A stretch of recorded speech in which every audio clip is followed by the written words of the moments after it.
Bonjour tout le monde, j'espère que vous allez bien, que vous êtes en pleine forme. On est samedi aujourd'hui, il est 8h, ça fait une bonne heure que je suis réveillée, mais j'ai flemmardé.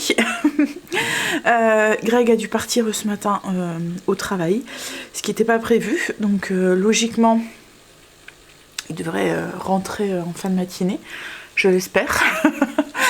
Pour lui surtout, on verra bien. Bon.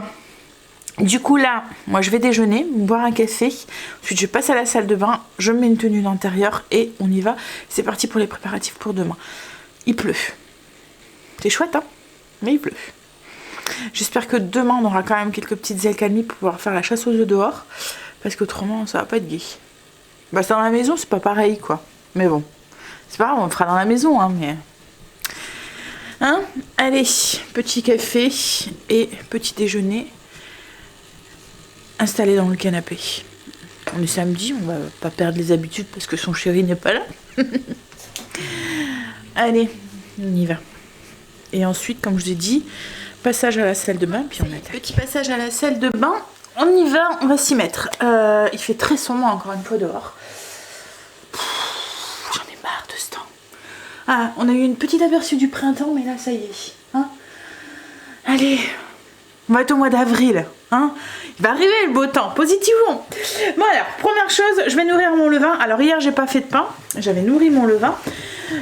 Mais comme ce soir je veux faire, enfin aujourd'hui je veux faire 2 pains au levain pour demain, ça tombe bien. Donc du coup je vais le nourrir, le mettre au chaud pour pouvoir lancer 2 pains tout à l'heure. Alors que j'allais chercher de la farine de seigle, j'en ai plus, je viens d'utiliser la dernière, c'est avec ça que je nourris mon levain. En fait le souci avec la farine de seigle c'est que je la trouve qu'en magasin bio, donc va falloir qu'on essaie d'y aller aujourd'hui. Ça va être dur, compliqué avec le programme qu'on a, mais bon on va essayer de faire avec. Hop là. En fait ce qu'il y a c'est que si on n'y va pas aujourd'hui c'est fermé lundi. Donc on n'ira pas avant mardi. Alors je pourrais nourrir mon levain avec de la farine lambda, mais je trouve qu'il y a beaucoup plus de force avec la farine de seigle. Hop. Voilà. Donc ça, c'est fait. On va le mettre dans un endroit chaud. Donc là mon pot est trop grand, il passe pas. Je vais vite repasser sur un pot plus petit. Je vais le mettre dans le four, mais je le mets pas en route hein, le four. En fait je le fais préchauffer. Moi j'ai une position 30 degrés. Je le fais préchauffer un petit peu à 30 degrés et ensuite je l'éteins. Ça donne juste un petit peu de chaleur. Il fait bon du coup à l'intérieur et je le mets dedans. Voilà. Là du coup ce que je vais faire aussi c'est que je vais faire du ginger beer. C'est une limonade de gingembre et de citron. C'est la limonade que je voudrais mettre à table pour demain. Donc on y va. Comme il faut 24 heures de fermentation, je la fais aujourd'hui, elle sera prête demain matin. Je la montrerai. Limonade de gingembre ou ma bière de gingembre, alors ça n'a rien à voir avec de la bière, hein, parce que je ne le buvrai pas, je n'aime pas la bière. Ça ressemble plus à une limonade au citron avec un petit goût de gingembre. Donc c'est fait à base d'un levain de gingembre. Je vous ai déjà partagé la recette, le levain de gingembre. C'est de l'eau, du sucre et du levain et du gingembre qu'on laisse macérer, qu'on nourrit pendant quelques jours et après ça va devenir pétillant. Alors le gingembre, c'est important, c'est de prendre un gingembre bio et avec la peau surtout, parce que c'est dans la peau qui va avoir ces gingembre, ces levures qui vont créer ce pétillant. Donc franchement c'est super simple, je l'ai eu en 5 jours cet effet. Vous mettez 200 g d'eau dans un bocal, vous mettez 25 g de sucre, 25 g de gingembre. Vous mélangez, le lendemain 25 g de sucre, 25 g de gingembre en petits morceaux, vous mélangez, vous faites ça pendant 5 jours et vous allez voir qu'après ça va commencer à devenir pétillant. Vous rajoutez pas d'eau, hein, vous rajoutez juste du gingembre et du sucre et arrive un moment il y a une effervescence qui va se créer et après une fois que vous avez votre levain de gingembre, et ben vous vous en servez pour vous prélever ce que vous avez besoin, vous le nourrissez. Moi je le nourris au moins une fois par semaine pour le garder bien en vie et là je vais voir, je vais l'ouvrir, je sens qu'il est plein de gaz à l'intérieur.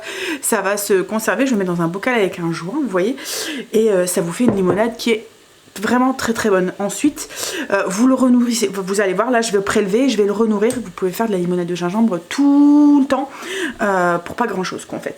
Donc pour faire cette limonade de gingembre il vous faut déjà dans un premier temps 1 litre d'eau. Alors moi j'ai mis au point ma recette en fonction de nos goûts. Vous pouvez mettre moins de citron, de jus de citron si vous souhaitez, mais moi je l'aime bien comme ça parce que je trouve que ça ressemble bien à de la limonade au citron et au gingembre quoi, en fait. C'est vraiment, même comme ça, enfin on peut s'en servir pour faire des cocktails aussi, mais comme ça c'est vraiment très très bon. Puis il y a plein de bons trucs pour votre santé puisque c'est de la fermentation, donc ça entretient aussi votre microbiote. Donc du coup, alors vous pouvez la faire aussi avec autre chose. Moi j'avais essayé avec de l'orange et franchement c'est pas ce que je préfère. Vous pouvez aussi rajouter des plantes si vous voulez, rajouter, enfin voilà, vous pouvez après vous en servir de base sur le vin de gingembre pour faire plein de limonade maison. Moi je reste sur celle-là parce que c'est celle qu'on préfère, c'est celle qu'on aime bien. Donc je mets 1 litre d'eau, 200 g de sucre, 50 g de gingembre dans une petite casserole et je fais ça bouillir pendant 15 minutes pour bien dégager les saveurs du gingembre. Alors le gingembre je ne cherche pas, hein, je le coupe en morceaux, quoi, en fait en petits morceaux je le mets dedans. Alors du coup là j'ai mon eau, 1 litre d'eau, 200 g de sucre, 50 g de gingembre, vous voyez je vais pas chercher, je vais pas peler, j'ai coupé juste en tranches et on va porter à ébullition et faire bien l'infuser pendant 15 minutes. Donc je porte à ébullition pendant 15 minutes, enfin une fois que c'est en ébullition je baisse un petit peu pour garder une petite légère ébullition et je laisse ça pendant 15 minutes. En attendant je vais presser le jus des citrons. Moi je mets 2 citrons jaunes, 2 citrons verts comme je vous ai dit, c'est juste moi qui mets ça. Vous pouvez en mettre un, vous pouvez mettre que du citron vert, que du citron jaune, à vous de voir quoi en fait. Moi j'aime bien le mélange de deux et j'aime bien quand c'est assez citronné, donc c'est pour ça que je mets 4 citrons en tout, mais vous pouvez mettre moins. J'ai pressé mes jus de citron et là ce que je vais faire c'est que je vais prélever du coup 100 ml de mon levain de gingembre. Alors, je prélève toujours un tout petit peu plus parce qu'il y a toujours des petits morceaux de gingembre qui sortent en même temps, mais c'est pas grave. Hop, et là du coup je vais renourrir mon levain de gingembre, comme ça il sera fait. Donc je nourris à chaque fois avec ce que j'ai pris. Donc je vais mettre à peu près 70 g d'eau donc filtrée mais qui a été mis à température ambiante. Je vais ajouter 25 g de gingembre en tranches. Je ne le pèle pas, hein, en fines tranches. Et 25 g de sucre. Je mélange, je ferme et c'est reparti pour une semaine. En fait, j'essaie de faire ça toutes les semaines. Comme ça, moi, je le garde en vie. Et je pense que ça va être la boisson de l'été. Vous voyez, quand il va faire très très chaud là. C'est une boisson qui est très rafraîchissante avec le gingembre et le citron, ça rafraîchit beaucoup. Et puis c'est pas très très sucré parce que le levain va se nourrir du sucre en fait. C'est un petit peu sucré hein, parce que voilà, il y a du sucre dedans, il y a une connotation un peu sucrée, mais c'est moins sucré que la limonade. Du coup j'ajoute mes 25 g de sucre. Je n'ai jamais utilisé autant de sucre qu'en ce moment. Entre les kéfirs, les kombucha, alors on met du sucre, mais comme je vous ai dit, ça reste pas des boissons sucrées, puisque en fait ça sert de nourriture de bactéries qui sont à l'intérieur. En fait. Hop là, voilà, je vais mélanger un petit coup. On referme et on le remet en attente jusqu'à la semaine prochaine. Je voulais vous montrer mon cosso aussi. Et j'ai lancé un cosso il y a un peu plus de 10 jours, un cosso d'agrumes, enfin d'orange sanguine. La dernière fois j'avais fait orange sanguine, citron vert et gingembre. Et il avait vite pétillé, je vous l'avais montré. Et là en fait je trouvais qu'il avait du mal à se lancer. Comme vous êtes beaucoup à me dire ah c'est bizarre mon cosso ne pétille pas encore. Et là ce matin en regardant bah, il commence à avoir plein de petites bulles en fait dedans. Je pense que la dernière fois il a vite fermenté parce qu'il y a du gingembre. Je viens de vous dire en fait dans le gingembre, sur la peau du gingembre, comme moi c'est du bio, je ne l'épluche pas forcément. Et ben il y a des enzymes dedans qui font aider à la fermentation. Donc je pense que c'est ça qui a vite fermenté la dernière fois, qui a vite attrapé des bulles. Là il est un tout petit peu plus lent. Alors après je pense que la température de la maison joue beaucoup aussi. Si comme il fait pas très chaud en ce moment, qu'on a nos 20 degrés, enfin 19-20, ça dépend combien vous mettez votre chauffage à la maison, ben c'est un petit peu plus lent. À mon avis cet été, tout ce qui est fermentation, on va devoir revoir les temps de fermentation parce que ça va vite pouf fermenter avec la chaleur.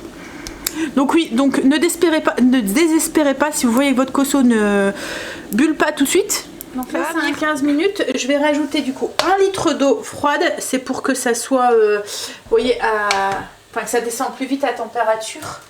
Donc j'ajoute 1 litre d'eau et je vais laisser refroidir pour que ça devienne à température ambiante avant de rajouter mon jus de citron. et mon levain de gingembre. Alors surtout laissez bien refroidir pour pas tuer votre levain de gingembre, hein. Donc voilà, faut que ça devienne tiède quoi en fait. Donc je laisse refroidir, ensuite j'ajoute du coup mon jus de citron, hop, mon levain de gingembre, je mélange bien et ensuite je mets en bouteille, je le filtre en le mettant en bouteille, vous voyez je mets un entonnoir, un petit chinois, je filtre, je ferme, je laisse à 24 heures à température ambiante, demain matin j'ouvre. Faites attention parce que ça peut exploser. J'ouvre et je mets au frigo et c'est prêt à consommation. Alors vous pouvez laisser plus que 24 heures en sachant que au plus vous allez le laisser à température ambiante, au plus il va fermenter, au plus il aura un goût fort de fermentation. Moi comme je préfère, enfin pour les enfants qu'ils aiment pas trop ce goût, enfin moi ça me dérange pas. Comme là j'en ai une après quand vous le mettez au frigo, là j'en ai une au frigo qui a une semaine, il est encore très très bon. Ce qu'il y a c'est que au plus il va être fermenté, au plus il y aura ce goût moins sucré et plus fermenté, vous voyez, donc c'est peut-être moins au goût de tout le monde. Donc quand je le sers comme ça, comme Kim, Angel qui va en manger, qui va en boire, peut-être il y aura mes parents aussi demain, donc peut-être que eux aussi vont en boire. Je sais qu'ils n'ont pas forcément l'habitude des choses qui sont fermentées, donc je vais plutôt le donner à une température, enfin quand il est jeune encore, voilà. Donc voilà. Mais autrement vous pouvez le laisser plus de 24 heures, vous pouvez le laisser 48 heures, mais faites attention parce qu'au plus il va fermenter, au plus il va exploser. Hop là, donc ça je laisse refroidir, je m'en occuperai après, j'aurai juste à rajouter et à mettre en bouteille. Et là ce que je vais faire c'est que je vais partir sur les cuissons. Donc je vais commencer par les cuissons qui sont plus... Alors en cuisson j'ai des cakes pour le cake apéro à faire. Je vais prendre ma petite liste, j'ai fait une petite liste, comme ça je suis sûre de rien oublier, c'est mon truc, hein, vous le savez, ça me décharge aussi ici. Franchement si vous avez plein de trucs en tête, et c'est le conseil que je donne souvent à Kim aussi, achète-toi un agenda, note, note, note, parce que, alors, chez nous les femmes, mais certains hommes aussi, hein, on a cette charge mentale qui est là, et si on note pas, on a tellement de trucs en tête que le soir on est là dans notre lit en train de...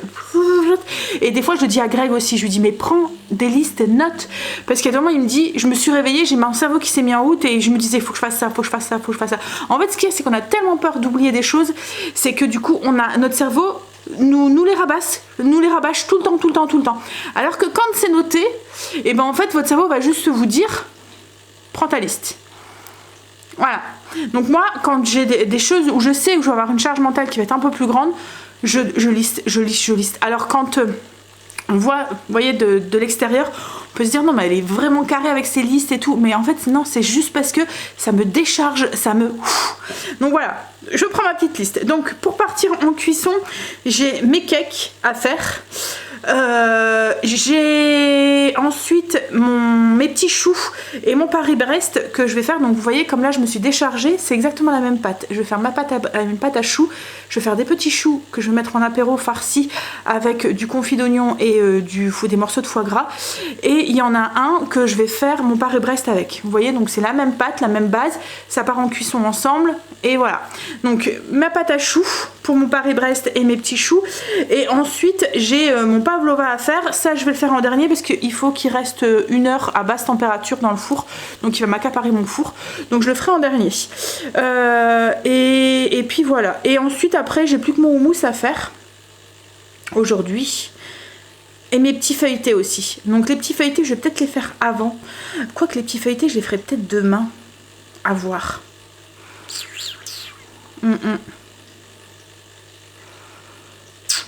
Ouais. Parce que... Quoi que je pourrais les faire, hein. Ouais, je vais les faire. Bon allez, comme ça en fait demain j'aurai juste de la garniture. Et je vous expliquerai tout ce que... Alors je sais pas si je vais filmer ou pas demain. Ce que je vais peut-être faire, c'est filmer demain. Mais du coup pas filmer lundi. Parce que lundi ça sera dimanche en fait, clairement à la maison. Donc ce sera rien. On verra rien de la journée. Donc ouais, je vais peut-être faire ça plutôt. On verra. Comme ça me fait des souvenirs aussi avec les petits loups qui cherchent les œufs et tout. Et puis il y aura beaucoup plus de choses à partager dimanche que lundi. Donc je ferai peut-être ça. Bon allez, bref, on y va. On va partir sur la recette de cake. Alors je vais faire un cake, une recette de base. Alors je vais utiliser mon trio, vous voyez le petit trio, le petit moule que je vous ai partagé cette semaine, c'est un moment que je le cherchais. Alors je sais qu'ils font aussi la marque, vous voyez la grande marque de moule là, ils les font par 5, mais je trouvais que moi 5 c'était trop. En fait leur moule c'est bien, mais souvent c'est des grands moules, des grandes quantités, et alors on n'est pas obligé de tous s'en servir, hein, mais voilà. Alors pour certaines préparations j'aime bien leur moule, vous voyez par exemple pour les madeleines ou les choses comme ça, parce que du coup vous avez beaucoup de madeleines sur un seul truc, sur une seule plaque, alors que nous on est obligé de jongler avec nos plaques, mais pour certains trucs je trouve que c'est trop grand. Enfin bref, donc moi j'ai trouvé celui-là avec un trio, je l'ai pas payé cher en plus, c'est vrai que cette marque là est quand même assez excessif, hein. Surtout que c'est le genre de moule qu'on n'utilise pas forcément tout le temps. Parce que j'ai remarqué que au plus mes enfants grandissent, au moins je fais de pâtisserie et au moins voilà, je suis plus dans la cuisine de base que de la grande cuisine, on va dire. Enfin, vous voyez, la cuisine, les goûters, les petits déjeuners, etc. Ben, je ne fais plus beaucoup parce qu'en fait, il n'y a que moi, autrement, qui me les mange, et je suis obligée de me forcer à arriver à un moment de manger. Stécie n'est pas trop pâtisserie. Elle n'aime pas tout ce qui est fruits cuits, elle n'aime pas le chocolat, donc voilà. Angel, ben, voilà, il n'est pas forcément. Et moi et Greg, du coup, il y a des moments, ben, quand je fais un gâteau, on est obligé de se forcer de le manger tous les deux. Arrivé à un moment, Greg, il lâche pression et puis dit oh non c'est bon, j'en veux plus, moi j'en ai mangé assez, donc du coup je me retrouve à devoir me forcer à le manger, donc du coup j'en fais beaucoup moins. Donc voilà, investir dans des moules, là c'est un moule que je vais peut-être me servir 4-5 fois dans l'année, donc c'est très très bien. Bref, donc en fait je vais m'en servir quand je reçois. Ou comme là quand on va faire des pique-niques ou quoi, mais même ça, vous voyez, ça pour 2 personnes, si il n'y a que moi et Greg qui en mangent, on va en avoir des quantités pas possibles quoi, en fait on va en manger pendant 15 jours quoi, donc ouais, bref, tout ça pour vous dire, je ne l'ai pas payé très cher et on va voir ce qui ça donne. Donc je vais faire une pâte de base et puis je vais les garnir directement. Alors je vais en faire un avec du chorizo, un avec du pesto, des tomates séchées, et un avec de la feta et des épinards. Pour ma recette de base, je vous explique, je vais faire une base comme un gâteau yaourt, mais version salée. Donc 200 g de farine, 200 g de lait, 3 œufs, 2 cuillères à café de levure chimique, 100 g de yaourt. Moi j'ai plus de yaourt grec, mais je vais mettre du skyr, ça ira très bien aussi. Une cuillère à café de sel, du poivre au goût, et ensuite vous l'aromatisez avec ce que vous voulez. C'est une recette qui est pas très très grasse, parce que souvent j'ai remarqué que les cakes salés sont gras, et du coup quand on les prend c'est gorgé de gras. Comme on met déjà une préparation qui est quand même assez grasse dans les cakes salés, parce qu'il y a souvent du fromage, enfin voilà, des choses comme ça, donc du coup il y a beaucoup de gras qui ressort. Là au moins vous avez une base qui est quand même pas très grasse, du coup la garniture compense un petit peu ce manque de gras, vous voyez. Pour la recette c'est très simple, vous mettez tout dans un bol et vous battez, voilà. Batteur électrique, ou si vous avez un robot style Monsieur Cuisine, Thermomix ou quoi, vous mettez tout dans le bol, vous mixez. Moi là je vais tout mettre dans le truc, dans mon bol de mon robot, de mon kitchen, et je vais mixer. Voilà, donc 200 g de farine, 200 g de lait, 3 œufs, 2 cuillères à café de levure chimique, 100 g de yaourt nature, une cuillère à café de sel et du poivre. Truc aussi, ce que j'ai fait, c'est que j'ai pesé mon bol à vide. Là du coup ma pâte est faite, elle est dedans. Hop, je vais le peser complètement. Hop, vous allez comprendre. Donc je vais enlever la cuillère et je pèse mon bol. J'ai mon bol qui faisait 775 et là j'ai 1 kg 447. Donc je vais soustraire les 773. Ça fait 673. Oui, j'ai sorti la calculatrice, faut pas charrier, il est tôt. Et je divise par 3, donc ça fait à peu près 225 g de pâte par petit cake. Comme ça j'ai des cakes qui sont de même taille. Donc je prends un petit bol, je mets 225 g de pâte à l'intérieur, je mets ma garniture et je remplis un insert. Et ensuite je refais la même chose. Comme ça voilà, j'ai ma pâte, j'ai fait qu'une seule pâte, mais elle est divisée de façon régulière. Et j'ai pas un gros cake et un petit cake. Alors, du coup je vais y aller un peu au pif hein, pour les ingrédients. Donc là j'ai une première pâte, je vais rajouter un peu de parmesan dedans. Alors il n'y a pas grand chose, hein. Il y a peut-être 20 grammes. Je vais les râper. Hop. Et ce que je vais faire, c'est que je vais faire un peu style marbré. Je vais pas mettre le pesto, là c'est celui tomate pesto que je vais faire. Donc je vais mettre les tomates, mettre une partie de la pâte. dans le moule. Je vais mettre ensuite mon pesto mélangé, ça va faire une pâte du coup qui va être un peu verte.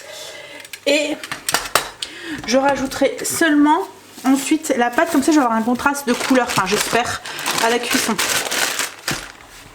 Hop, voilà, au niveau des tomates, je vais en mettre 1, 2, 3, 4, ouais, on va dire 5 petites, 5 pétales. Je vais couper. Donc j'ajoute mes petits morceaux de tomates. Je mélange. Je vais venir mettre à peu près la moitié dans le fond du moule. Hop.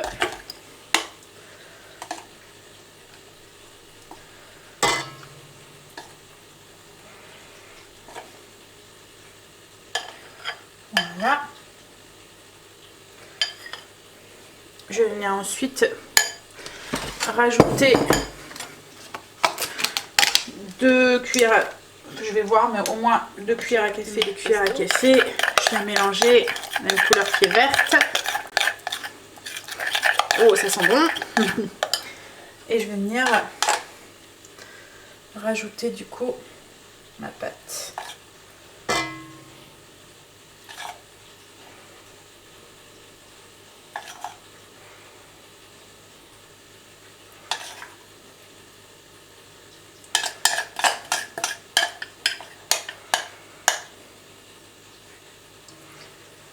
J'ai redivisé ma pâte et là j'en ai fait un avec des petits dés de cheddar, des petits dés de chorizo et il me restait du poivron. En fait j'ai regardé dans le frigo ce qui me restait. C'est vraiment les trucs qu'on peut mettre ce qu'on veut dedans. Il me restait des morceaux de poivron marinés en bocal là et j'ai mis des petits morceaux comme ça dedans et du coup ça me fait mon deuxième cake aromatisé.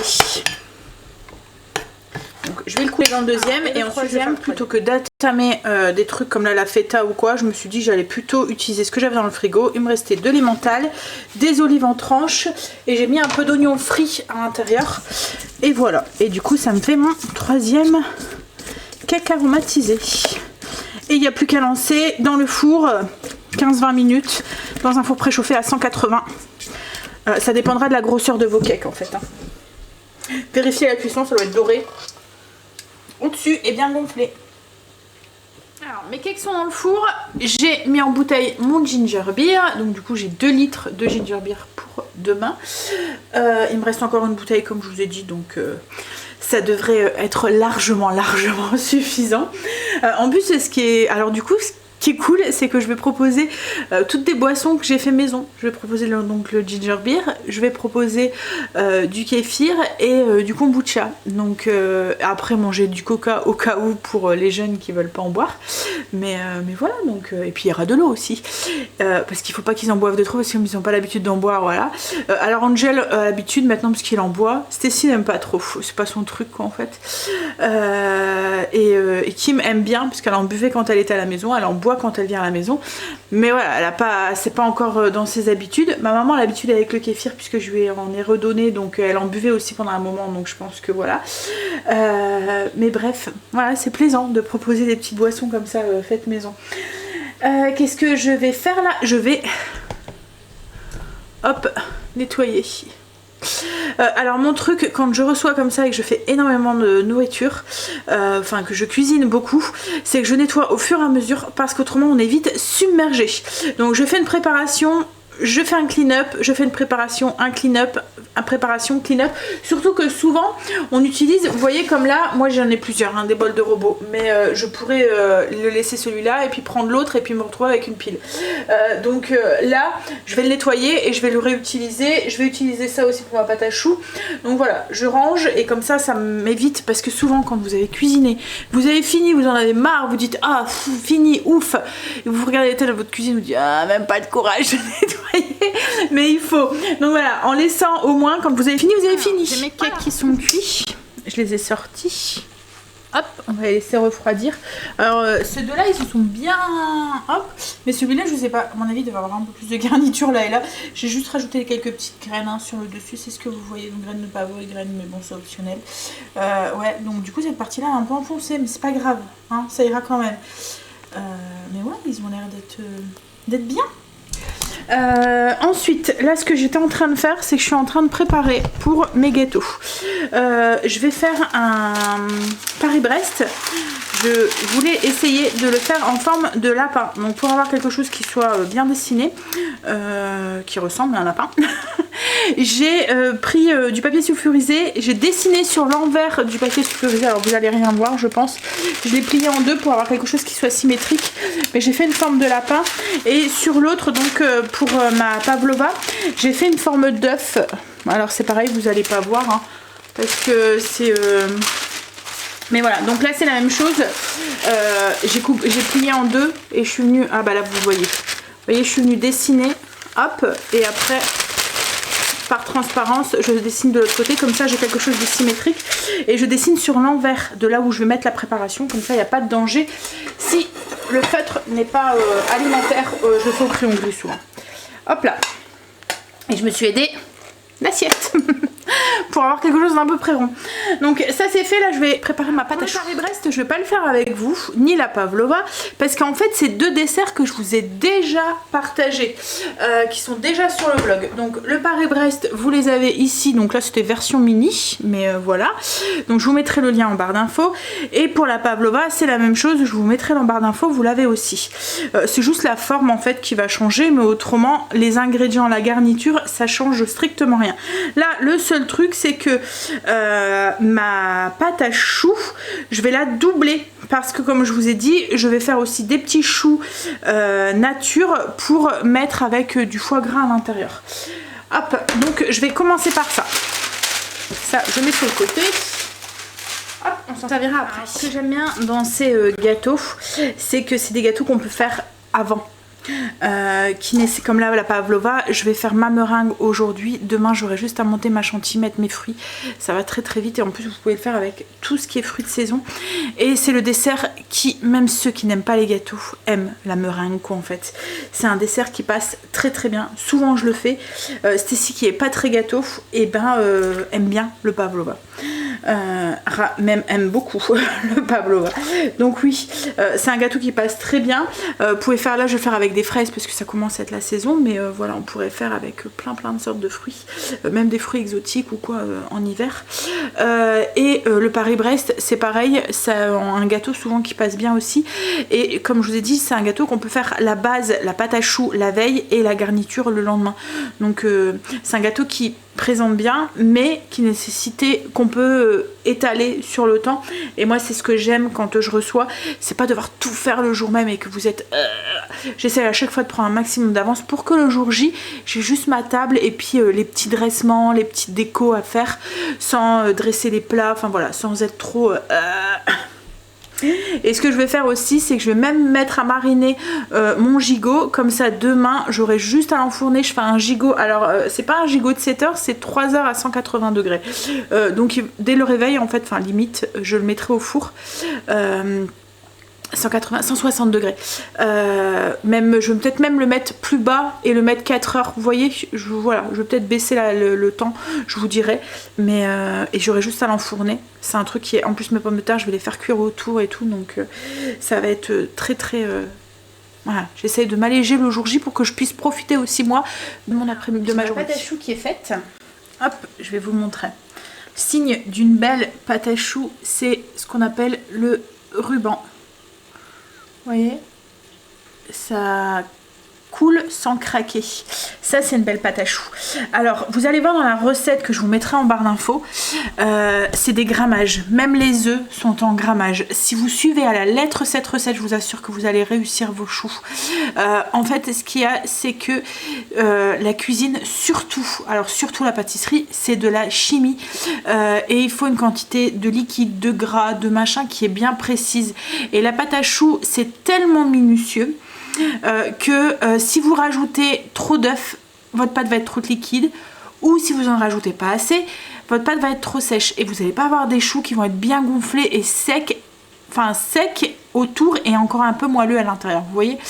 Donc c'est vraiment le secret, c'est de peser vos œufs pour mettre exactement la bonne quantité d'œufs par rapport à la farine, par rapport à l'eau que vous rajoutez, enfin voilà. Parce qu'il suffit que vous utilisez, on va vous dire 3 œufs. et que c'est des œufs qui sont petits ou moyens ou gros, ben à la fin vous pouvez avoir une différence sur de 20 grammes d'œufs, en fait, de 20 grammes de liquide, et c'est énorme dans une pâtisserie, parce que du coup ça fait 20 grammes de liquide qui va rentrer en plus dedans, ou 20 grammes de liquide qui aura en moins dedans, et du coup ça va jouer sur la texture de vos choux au final. Donc oui, pesez vos œufs. Comme là moi j'avais pesé, j'avais même pris un tout petit œuf dans les œufs que mes parents m'ont filé, parce que c'est une nouvelle poule donc elle donne des petits œufs, et ben j'avais 265 grammes, j'ai enlevé 15 grammes pour avoir exactement mes 200. Alors je pèse mes œufs, je les bats, et ensuite je retire, enfin je pèse jusqu'à arriver au plus proche des 250, parce que c'est rare de tomber juste, hein, et je bats tout et je retire un tout petit peu d'œuf au besoin, quoi, en fait. Donc voilà, donc là je vais pocher du coup mon lapin. On va creuser les doigts, je vous montrerai ce que ça donne. J'ai enfourné mes petits choux, ils sont en train de bien lever. Alors le truc aussi, interdiction d'ouvrir le four quand vous faites cuire votre pâte à choux, et sur chaleur statique, pas de chaleur ventilée parce que ça donne des courants d'air. Donc chaleur statique, 180 degrés, et vous laissez bien gonfler. Quand ils commencent à être bien dorés, le mieux aussi c'est de les laisser un petit peu sécher à l'intérieur. Alors là je vais pas pouvoir le faire avec les petits choux, mais pour le Paris-Brest je vais les laisser. Alors j'ai pas enfourné mon lapin avec mes petits choux, parce que les petits choux à mon avis mettront moins de 45 minutes à cuire, à voir. Donc je vous montre. Voilà, j'ai juste mis des graines de pavot sur le dessus, donc là ils sont en train de bien gonfler. Et du coup j'ai fait mon petit lapin, on verra ce que ça donne ensuite à la cuisson. Donc je vais le faire cuire, mais après je vais déjà faire cuire mes petits choux. Comme je vous ai dit, j'ai peur que ça cuit trop vite, que mes choux cuisent trop vite et que je dois ouvrir mon four justement. Et comme je vous ai dit, je suis en train de préparer mes petites olives aromatisées. Je vais en faire à l'ail et puis à la harissa, des olives pimentées. Alors je vous ai déjà expliqué comment je faisais. Moi j'achète des gros bocaux d'olives, voilà, c'est Lidl, voilà, ça revient pas cher, et je les aromatise moi-même. Donc je le fais après avec plein de trucs. Donc là je vais rajouter de l'ail des ours dans celui-là avec de l'ail en poudre, et dans celui-là je vais juste rajouter un petit peu d'harissa, une cuillère à café d'huile d'olive. Vous mélangez et voilà, vous avez vos olives aromatisées. Vous pouvez faire ça avec plein de saveurs, des écorces de citron, du zeste de citron, des herbes de Provence, du cumin, enfin voilà, du za'atar, enfin voilà, tout ce que vous voulez. Et ça revient beaucoup moins cher que les olives qu'on achète qui sont aromatisées. Greg est rentré. Je suis en train de faire le houmous et je vous avais dit, j'avais acheté un délice de harissa, et je me suis dit c'est rien Marley, c'est rien, on joue. Alors en fait j'avais dit je vais mettre ça au dessus, donc je me dis je vais lui faire, donc c'est la même marque que mon ras el hanout, et du coup je me suis dit je vais faire un houmous en fait dans le même style que vous voyez ici là. Je vais le mélanger un petit peu avec de l'huile d'olive et je vais le mettre au dessus, donc je me dis, moi je goûte un petit peu pour voir si c'est bon, et je trouve que ça a un petit goût de cumin dedans.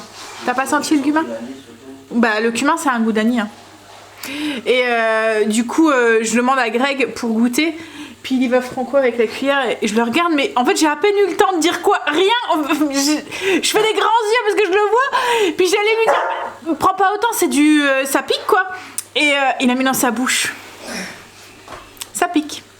C'est de l'harissa, hein, mais c'est bon. Je vais le mélanger, je vais le diluer avec un petit peu d'huile d'olive et je vais mettre juste un tout petit peu au-dessus. Mes petits choux sont cuits. Je les ai sortis du four, ils sont bien secs, ils sont tout légers. Hop, et là du coup j'ai mis le Paris-Brest à l'intérieur et mon mousse est fait. Je coche au fur et à mesure. Hop, je vais faire... je vais peut-être pas faire mon feuilleté. En fait il me reste l'agneau à faire mariner, le pavlova à faire la meringue. Le Paris-Brest est en train de cuire. Il me reste la crème pour mettre à l'intérieur du Paris-Brest, donc je vais peut-être faire ça.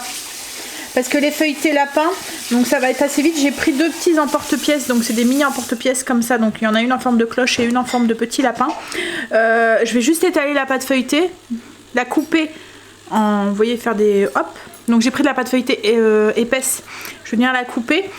Je vais la dorer à l'œuf, mettre peut-être des petites graines ou quoi dessus. La faire cuire comme ça sans rien. Une fois qu'elle sera cuite, en fait je vais la couper en deux. Et la garnir à l'intérieur avec de la rillette de thon. Tout simple, mais voilà, ça va faire son petit effet. Donc ça, je vais les préparer aujourd'hui, mais je vais juste faire les petits feuilletés, quoi. En fait, demain, je les garnirai. Ouais, donc je vais faire ma crème. Comme ma crème pâtissière pour faire mon pavlova demain, comme elle doit être froide, je la mettrai au frigo et demain je me ferai une chose en moins encore. On est en train de s'occuper de l'agneau. Donc on a fait une petite marinade, je vais vous dire ce que j'ai mis à l'intérieur. La Greg a fait des entailles dans le gigot. On va le mettre dans un plastique et on va le laisser mariner jusque demain. Et demain on le mettra dans son plat. Donc c'est une cuisson lente qu'on fait. Je vais faire 130 degrés pendant 4 heures, voire 140 degrés. Mais voilà, pour qu'il cuise tout doucement, lentement, et à la fin logiquement on doit avoir une viande qui est tout effilochée. Alors la marinade, j'ai tout mixé. Je vais vous dire ce que j'ai mis dedans. Là ce qu'on va faire, c'est qu'on va le mettre dans un plastique. Donc on a fait des petites entailles dans la viande pour que ça rentre bien à l'intérieur de la chair. Donc on va mettre la marinade dans un grand plastique congélation avec la viande. On va le masser, bien le fermer et puis le laisser au frigo jusque demain. Voilà. Il est dans un plastique avec sa marinade, on va le mettre au frigo pour la nuit, pour la journée. Alors je vous dis ce que j'ai mis dans la marinade. Donc on a mixé 2 oignons, 4 gousses d'ail, 6 cuillères à soupe d'huile d'olive et 3 cuillères à soupe de ghee. Alors on a un gigot qui fait quoi, 3 kilos là presque hein. Ouais, donc il est gros hein. 3 cuillères à soupe de ghee. Ensuite j'ai mis du sel, du poivre. J'ai mis ensuite une demi-cuillère à café de curcuma, une demi-cuillère à café de paprika, une demi-cuillère à café de cumin, une cuillère à café de harissa. Alors nous la harissa qu'on met, à chaque fois c'est la samia. Donc elle est vraiment bonne, elle a un goût de piment mais sans être trop piquant quoi en fait. Ensuite j'ai mis 3 cuillères à soupe de sirop d'agave, vous pouvez mettre du miel si vous le souhaitez. 3 cuillères, 2 cuillères à soupe, une cuillère à soupe de moutarde et une demi-cuillère à café d'ail en poudre en plus de l'ail qu'on a mis frais. Donc je répète, 2 oignons, 4 cuillères à soupe d'ail, 6 cuillères à soupe d'huile d'olive, 3 cuillères à soupe de ghee pour avoir une bonne matière grasse et que voilà le beurre en fait clarifié, ça va donner un bon goût.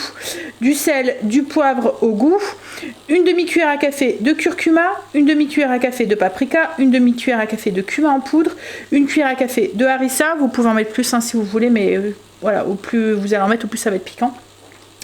2 cuillères à soupe de sirop d'agave ou de miel, une cuillère à soupe de moutarde, la moutarde classique jaune, et une demi-cuillère à café d'ail en poudre. Vous mixez tout, ça va vous faire une pâte, vous mettez ça sur votre gigot et vous laissez mariner.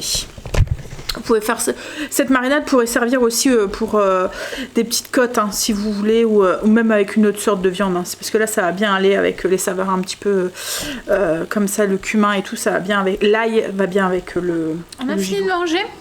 J'ai sorti mon Paris-Brest, je me suis moyennement satisfaite du résultat. En fait, je pense que je l'ai fait trop, enfin pas assez cuire justement. Mes choux étaient bien gonflés et tout, mais je pense que 45 minutes, il aurait fallu que je mette plus. Et puis en plus, je l'ai mis sur une plaque et c'est un petit peu, il y a un peu trop gonflé. Et du coup, c'est un petit peu... En fait, il n'a pas gonflé uniformément, je vais vous montrer. Hein. Mais il a été pris par la plaque. J'aurais dû le mettre sur une plus grande plaque. Je pensais pas qu'il aurait gonflé autant, quoi, en fait. Ça a gonflé et du coup, ça s'est un peu déformé. Mais je pense que je vais arriver à faire quelque chose. Vous voyez, hop. Du coup, il a été pris ici. Donc, il s'est coincé. Donc, j'ai plus une forme très bien ronde. Et vous voyez, pourtant, il était... la même taille et là en fait ça s'est bien gonflé, ça a été pris du coup ici et là il s'est un peu déformé ici, mais je suis en train de me dire je voulais justement le garnir avec des petits chocolats de Pâques, des trucs comme ça, et je me dis si je le farcis, vous voyez que je le coupe, je vais pas pouvoir le garnir, donc je pense que je vais garnir de crème mais sur le dessus et venir ensuite tout le décorer. Je pense que enfin je verrai, je vais y arriver, je vais faire un truc sympa avec, je pense que ça devrait aller. Puis bon, après on est entre nous, hein, donc, mais je pense que les résultats, si j'arrive à faire ce que j'ai dans la tête, ça devrait marcher. Vous voyez, faire un peu comme la pavlova, mais au lieu que ça soit la meringue en dessous, ben, ça serait de la pâte à choux en fait. Donc ensuite ce que j'ai fait, c'est que là je suis en train de préparer mes petits feuilletés. Alors je pense que déjà j'avais prévu 2 pâtes feuilletées, mais je pense que je vais en faire qu'une parce que je veux pas faire trop de trucs parce que autrement on risque de trop manger à l'apéro et de plus manger après. Donc 2 petites bouchées de chaque, je pense que c'est suffisant. Donc ce que j'ai fait, c'est que j'ai plié ma pâte en 2. Donc j'ai pris de la pâte feuilletée épaisse pur beurre. Je l'ai pliée en 2 et je suis venue faire mes petites formes, vous voyez, dedans avec mon emporte-pièce. Je les ai posées, c'est pour avoir quelque chose qui soit épais, qui vient gonfler. Donc j'ai mis un petit peu d'œuf et puis un peu de graines et là ça va partir. J'ai rien mis d'autre, hein. Comme j'ai dit, après logiquement ça devrait gonfler. Si j'arrive à avoir le résultat que je veux, ça devrait gonfler. Je vais les couper et les garnir à l'intérieur avec de la mousse de thon, enfin de la rillette de thon. Donc ouais, là j'ai remis mon four en route, je vais mettre ça. Et ensuite, ce qui me reste à faire, donc du coup ma crème pour mon Paris-Brest, j'ai fait déjà la base de la crème, j'aurai plus qu'à finir demain et de rajouter le praliné et tout dedans. Le gigot est en train de mariner. Donc j'ai plus que le pavlova à faire et je suis en train aussi de faire mon pain. J'ai formé ma pavlova, donc en forme d'œuf. Alors j'espère que ça va réussir parce que là ça fait 2 trucs que je fais, 2 trucs que je suis pas satisfaite. Donc on va croiser les doigts pour que je vais vous montrer mes petits lapins. Ça, j'aurais pas dû prendre les petits lapins, je crois que j'aurais dû prendre les cloches. Ils sont un petit peu déformés. Les premiers que j'ai fait avec juste de la pâte, voilà, je trouve qu'on voit pas bien la forme quoi en fait. Et je me dis en les ouvrant, je sais pas trop comment ce que ça va donner. En fait le but, je vous montre. Hop, c'était de faire ça. Attendez, je vais prendre un couteau. Hop là. Alors, on a notre petit lapin qui ressemble pas trop à un lapin. En fait, le but c'était de l'ouvrir en 2. Mais là, je pense qu'en fait, je vais pas y arriver. Ah, quoique. Donc, c'était de l'ouvrir en 2 avec un couteau, vous voyez, de venir garnir et remettre dessus le petit lapin, garnir avec de la mousse de thon. Donc, on va dire que là, ça va à peu près. Et encore, je trouve que la forme... Par contre, les autres, ils se sont trop levés, ils se sont... Donc, ça ressemble plus du tout à des lapins. Je les ai dédoublés. En fait, c'est le fait d'avoir collé la pâte. Vous voyez, d'avoir collé la pâte. Donc, il y a un... Donc, je les ai dédoublés. Mais ce qu'il y a, c'est que là, je me dis, ça fait trop gros, quoi, en fait, avec la crème. J'aurais pas dû doubler. J'aurais pas dû doubler. Et je sais pas si j'aurais dû prendre la forme petit lapin. Donc, je pense que je vais recommencer. Je vais les utiliser, hein. Mais je vais recommencer, mais avec la cloche. Et je vais pas les doubler. Je vais les laisser simple. Je pense que la cloche, la forme sera un peu plus régulière. Là en fait c'est la petite pâte et le truc. Mais j'ai pas une forme de lapin qui est un peu plus... En fait il me faudrait un truc un peu plus gros. Et peut-être moins minutieux. J'ai bien des petits sapins. Mais j'ai toutes les formes. J'ai des petits poissons. J'ai... des petits ronds, des petits chiens, des petites étoiles, des petits bonhommes, des têtes de mort, des arbres. J'ai plein, mais je pense que je vais recommencer avec la cloche. Je pense que ça sera mieux. J'ai même un petit champignon.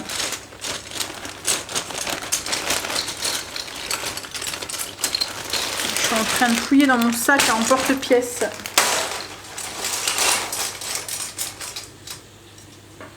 J'ai même une araignée. Une petite étoile.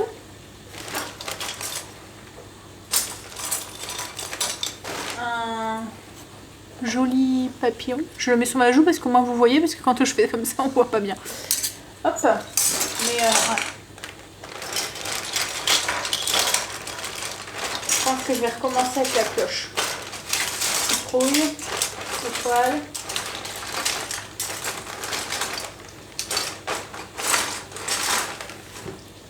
un petit peton. C'était pour une grande cloche.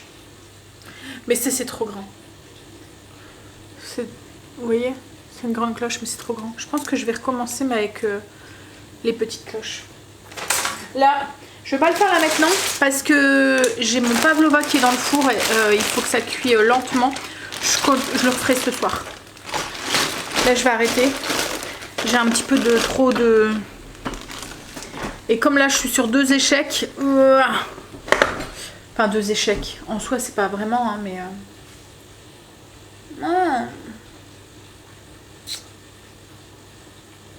Je suis trop perfectionniste. Quand j'ai un truc dans la tête, je veux que ça ressort comme dans ma tête. Et demain, en fait, quand je vais les décorer, je vais me dire, bon, ça va, hein. Voilà. Là, pour l'instant, ça ne va pas.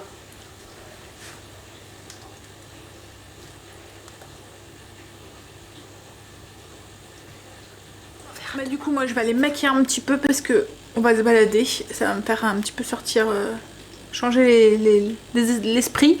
Et puis ensuite, je reprendrai. Alors ce soir, je sais même pas. J'ai commencé des pizzas, mais je sais même pas là. J'ai même plus envie de cuisiner. En fait, j'adore cuisiner. Vous voyez, comme là, où je fais des trucs qui sortent de l'ordinaire et de trucs et tout. J'adore ça. Mais il y a des moments, on a aussi la cuisine qui est de corvée. Vous voyez, la cuisine, quand vous êtes obligé, quand vous n'avez pas envie, parce que ben, c'est comme tout, hein, même une passion, il y a des moments où vous n'avez pas envie, et vous êtes obligé de le faire, et que là, ça devient le truc corvée. Et en fait, il y a la cuisine que j'aime faire, la cuisine passion, et la cuisine corvée. Et là, je sais que là, je suis déjà dans le mood où j'ai pas envie de préparer à manger pour ce soir. Donc, on verra bien, hein. Bon, allez. On va aller se maquiller sur une petite tête. Je me suis habillée, je me suis maquillée, mais alors vraiment un tout petit peu. On va aller, du coup il faut que j'aille au magasin bio, je vais chercher ma farine. Ensuite il faut aller où? À Grand Frais. Il faut que j'aille chercher les fraises pour demain et 2-3 morceaux de fromage. Allez. Oui, bah ouais, c'est pas loin. Ça y est, on est rentré. En fait on s'est fait avoir parce que le magasin où on allait d'habitude, magasin bio qu'on allait d'habitude, bah il est fermé.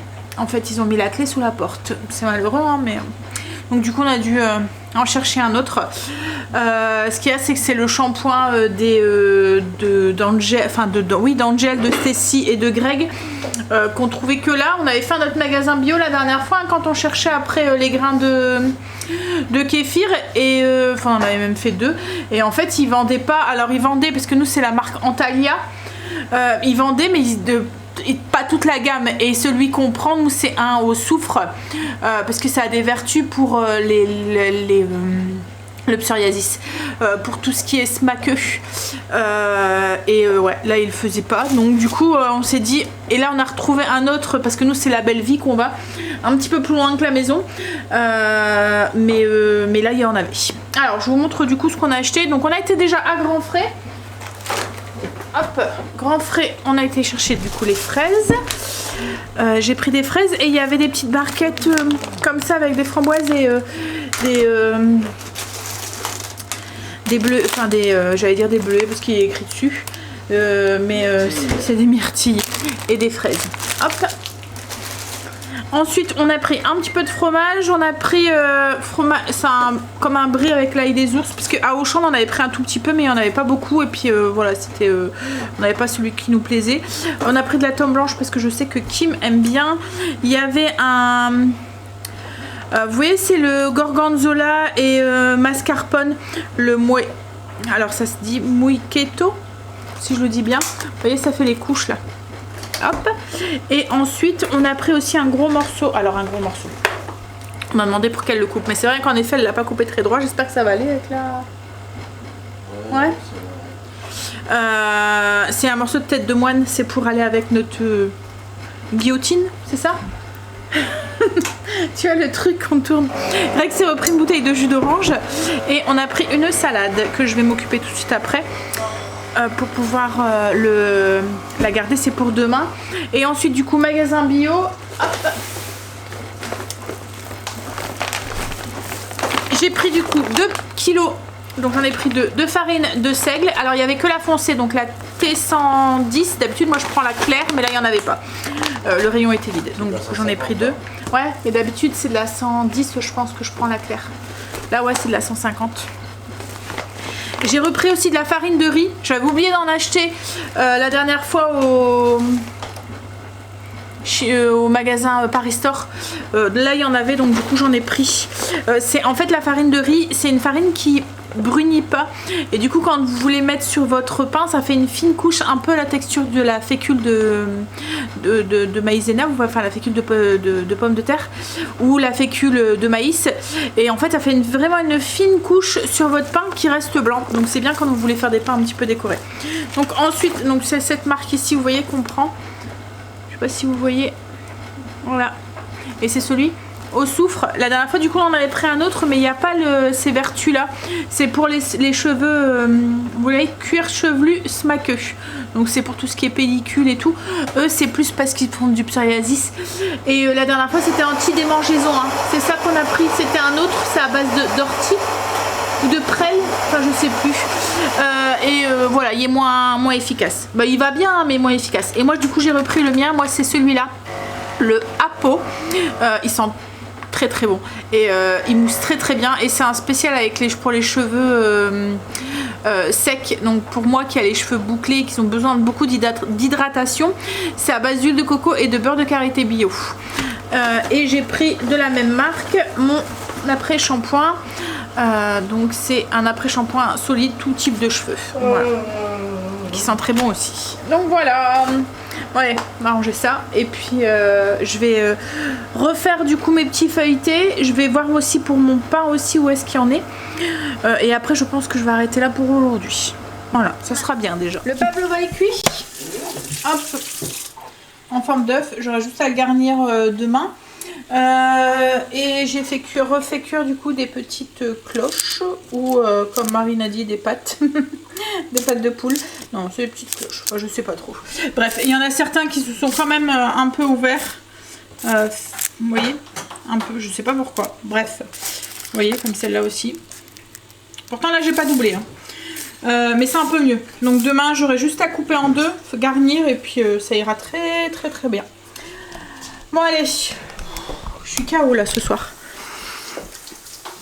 Je pense pas, enfin je ne vais pas cuisiner ce soir, donc on va manger un truc sur le pouce. J'ai ma dose de cuisine pour aujourd'hui, donc on va manger un petit truc comme ça, on va voir avec les enfants. Je vais vous laisser là pour aujourd'hui. Je vais commencer à monter la vidéo, répondre à vos coms, et du coup moi je filmerai comme je vous ai dit demain, mais je ne filmerai pas lundi. Donc vous allez avoir le même nombre de vidéos comme d'habitude, vous allez avoir les vidéos au même jour que d'habitude et tout. Le seul truc c'est que vous n'aurez pas le lundi. Sauf comme je vous ai dit, à mon avis lundi ça va être un lundi dimanche, hein chérie? Non, pourquoi? Ah, ton fils il travaille? Oui, non mais ce que je veux dire c'est que nous on fera pas grand chose quoi. Ah oui. Bon allez, sur ce, je vous fais des bisous, et je vous dis à demain pour notre journée de Pâques. Allez, bisous, à demain.